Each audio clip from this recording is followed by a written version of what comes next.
Hi, I'm Kevin Zimmerman from Unlocking Black History. One of the most common things you hear during election season is my vote doesn't matter. But history shows that elections, policies, and leaders come down to who participates. During this session, I'm going to provide you with two reasons why you should vote, especially if you are a Black American. Two reasons to debunk the theory that your vote doesn't matter. And I'm going to give you two real world examples of what can happen when you sit out. So, with that being said, let's get started. What are the two reasons why you should vote? Reason number one, voting is your fundamental right that symbolizes your equality and your American citizenship. Once again, voting is your fundamental right that symbolizes your equality as an American citizen. Now, whether someone wants to accept your citizenship as equal or not is not a you problem. That is a they problem. But voting is your fundamental right to that symbolizes that you are an American citizen. Number two, that is equally important, political representation. Okay. Without voting, communities, especially Black communities, have very little known influence over who gets to make the laws. Voting allows for the opportunity to elect leaders who, hear me, represent your interests. Now, with that being said, I'm going to share with you a quote that my father made. My father said to me one time, son, anything about you not represented by you is not for you. I'm going to repeat that. He said, son, anything about you not represented by you is not for you. I didn't fully get the gist of it when he said it, but the older I get and the longer I live, I see the importance of that statement. What I'm about to do here is show you two images that represent two different parties. Now, when I put the images up on the screen, you are going to recognize what party the images represent. I am not asking you to be in favor or against a party. That's not the purpose of the exercise here. What I am asking you to do is to see how much you see yourself represented in the images that I'm going to present. Okay. Here is image number one. When you look at that image, tell me, what do you see? Okay. I'm going to remove image number one. Here is image number two. Now tell me, when you look at that image, what do you see? Now I'm going to remove image number two. When we look at image number one, what do we see? We see Black male representation. We see Black female representation. We see white male representation. We see white female representation. We see Hispanic representation. We even see representation from the LGBTQ community. Now, I'm going to remove this image again, and I'm going to replace it with this image. What do we see? We see white male representation. We see white female representation. I see a black person, and I'm not attempting to be offensive here. You know what? I can say it with a surety. I see Hispanic representation. But that's all I see when I look at the member or the members of those parties. Now, why do I think that's significant? I think it's significant because PubMed Central once conducted a research, and the data supported in the research showed that when decision-making bodies are not diverse, they are least likely to prioritize and sometimes active in reversing policies aimed at addressing systemic inequality. That is why I showed those two pictures. Once again, PubMed Central conducted a study, and the study revealed that when decision-making bodies are not diverse, they are less likely to prioritize and sometimes actively reverse policies aimed at addressing systemic inequality. Now, let's move on to dispelling the myth that your vote doesn't matter. When you hear folks say that, or when you hear someone say that, or that they believe that, that is birthed out of frustration, distrust, and a misunderstanding about how elections work. And I get it, because it can get frustrating. Nevertheless, we must actually separate valid concerns that the system has flaws. And yes, the system does have flaws. But I suggest this to you. Every system has flaws. You could be with someone whom for over 20 years have earned your trust. Your commitment to them has caused them to trust you. Those two parties or two people can get married. I can assure you that even in their marriage, there is going to be some flaws. Okay. With that being said, you could purchase a car, a brand new car, off the lot. No one would have driven that car outside of those who built it at the factory. I can guarantee you that car is going to have some flaws. But still, we must learn to separate the actual valid concerns from the incorrect conclusions that voting is meaningless. Here's two reasons that show you that your vote matters. One is voter suppression. Voter suppression is implemented because not voting actually strengthens the problem. When fewer people vote, each vote actually gains more power in what you are opposed to.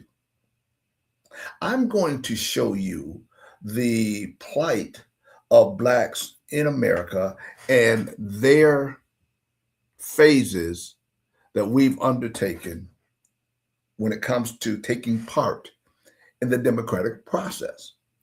We know that from slavery to the 15th Amendment, which took place in 1870 during Reconstruction, during that window, no Black person could vote. Then, from the 15th Amendment in 1870 all the way up to 1965, only Black men could vote, but not without grave consequences. And I want you to look at that period from 1870 all the way up to 1965. Folks, that is nearly 100 years. Okay. And during that time, only Black men could vote, not Black women, Black men. And they could not vote without grave consequences. Then we go from the signing of the Voting Rights Act in 1965 to the present. And when we got to the Voting Rights Act from 1965 to the present, both male and female could vote. Black females could vote, Black men could vote. But the voting suppression evolved. An excellent example of that is what recently took place in the state of Texas, when the racially motivated gerrymandering map was allowed to pass that was initiated mid-cycle, which was unprecedented. And I say racially motivated gerrymandering map, not because it was solely my opinion, but because federal courts reviewed the maps and deemed that the maps were racially motivated. But still, they were allowed to pass. But now we've entered into a place that regardless of the effort to suppress your vote, we are now voting in record numbers, but not enough of us are participating, and I'll cover that later on. However, if your vote didn't matter, we would not see this kind of resistance, okay? So I'll take that down. Another point that I'm going to make is this one. In 2014, campaigns spent in excess of $16 million to persuade people to vote. Once again, in the 2024 election, campaigns spent upwards of $16 billion to persuade people to vote. If your vote did not matter, and I think we both can agree that people put their money into things that they value, no one would spend in excess of $16 million to persuade a vote. Now let's move on to the two real world examples of what can happen when you don't participate. The first example is going to be when a Black candidate whose qualifications were, and when I say qualifications, I'm talking everything from character to education to professional background. Her qualifications exceeded her opponent. Not because, but still she lost the election. Although her qualifications exceeded that of her opponent, she still lost the election. But she did not lose because of her qualifications. She lost because of the numbers. She did not lose because she wasn't better. She lost because of the numbers. And I'm going to put some numbers up here on the screen that I want you to take a look at, and we're going to walk through these numbers, okay? So here we go. When we look at these numbers. In the 2024 election, and let me insert this at this point. I'm not asking you to like the candidate or dislike the candidate. The purpose of this analogy here, or the purpose of showing you these numbers, is to support the power of the vote, and the numbers will reflect that. Now, here we go.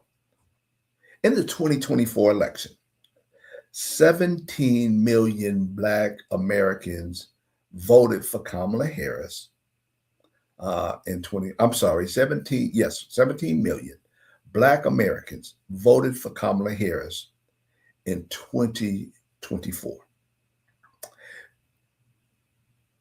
86% of those people, 86% of all of the people that voted, 86% of those people were Black, is where I'm going with this. Of all the people that voted, 86% of the people, the Blacks that voted, out of all the people that voted, she won 86% of the Black vote. So I apologize for getting tongue-tied on that point. Basically, Kamala Harris won 48.4% of the total vote. Her opponent won the popular vote of 49.7%. Folks, that is a difference of 1.5%. But here is the irony. When you look at those numbers, 40% of people chose not to participate in the process. If we consider the trend that Blacks were setting when they were voting, and we saw the numbers of how many voted for her, what difference would that have made in putting someone with our best interests in office? Here's the second real world example. Just last month, February 2026, the state of Texas had another highly qualified Black candidate. And I watched a video of someone explaining the results of what happened in that election. The video was produced by a gentleman by the name of Gary Chambers. And to me, he explained what happened in that race very well. And I'm going to put up these numbers, okay? In this race, we saw Jasmine Crockett, a very skilled, highly skilled Black candidate, go up against James Talarico, okay? I'm not saying anything bad about James Talarico, but what I am saying about representation and the purpose of this live stream and having folks in position that look like us, that represent us and represent our interests most. She was a very strong candidate. Now, what happened to her really unfolded in Harris County out of Houston. Harris County is one of the largest counties in Texas. and they played a pivotal role in her losing to her opponent by, hear me, 144,000 votes. Okay. Harris County is one of the largest counties in Texas. They played a pivotal role in Jasmine Crockett losing to her opponent by 144,000 votes. 211,271 people total voted in Harris County. Of the 211,271 people that voted, 114,251 people voted for Jasmine Crockett. That means Jasmine Crockett, a highly qualified Black candidate that could have represented our interests in the state of Texas, she won 53.5% of the total number of votes that took place in Harris County. But still she lost by 144,000 votes. Here's the irony. The irony is there is nearly 1 million Black Americans that live in Harris County. She lost by 144,000 votes when there are nearly 1 million Black Americans that live in Harris County. Now, what would have happened if of those 700 plus thousand people, the Blacks that fell in that number, if they had participated and their votes would have gone along with the trend that we saw during the past election? Would we have had representation in office that we know, because she's proven that she has our best interests in mind? Ladies and gentlemen, I'm going to say this with all sincerity. Anything about you not represented by you is not for you. I know it's been a long struggle, and I know you've heard all of the things that have been mentioned regarding my ancestor died for, and so I should do. I'm not asking you to even weigh in on that. What I am asking you, and that is important, I'm not dismissing it, that is important. But what I'm asking you to do is to take a look at the current trend. Take a look at what's happening in real time. Because in real time, Black history is attempting to be erased. In real time, civil rights issues that people have fought for and died for the sake of Black Americans to have a sense of equality and for America to apply a fair playing field. That is being compromised. The reason it's being compromised is because, in my opinion, and you can establish your own, is because we do not have enough representation in appropriate positions. So I'm going to end with a call to action. Okay. One, I'm asking you, learn your Black history. And my channel can help you with that. Yes, I'm Kevin Zimmerman of Unlocking Black History on YouTube. Please, by all means, go check out the videos that have been produced so that you could see the pattern as it's evolved from slavery to the present. After you take interest in learning your Black history, I want you to not take anything that I'm saying to you at face value. I want you to research everything that I've said. Even when you watch the videos, I want you to know that the videos are thoroughly searched and they are factually based. But you do your own research and you come up with your own conclusions. Do not take me at face value.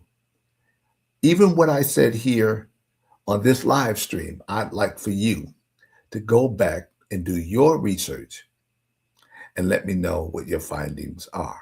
Or at least, at bare minimum, you will know what your findings are. And last but not least, vote. Vote. Because, let me say this. Don't just vote in the presidential election. I'm encouraging you to study the candidates that are running for local offices in your community. See which one of those candidates emulate that they have your best interest in mind. So vote at the local level, vote at the state level, and vote at the presidential level. But the local level impacts you more than anything. The state level has some influence, and the national level are the overseers. So vote at every level after you've conducted your research. Hey, with that being said, I'm going to ask if you would like to continue to unlocking Black history with me, then please join me at Unlocking Black History on YouTube, because I'd love to see you there. That being said, have a great day and take care. I'll see you at the next video.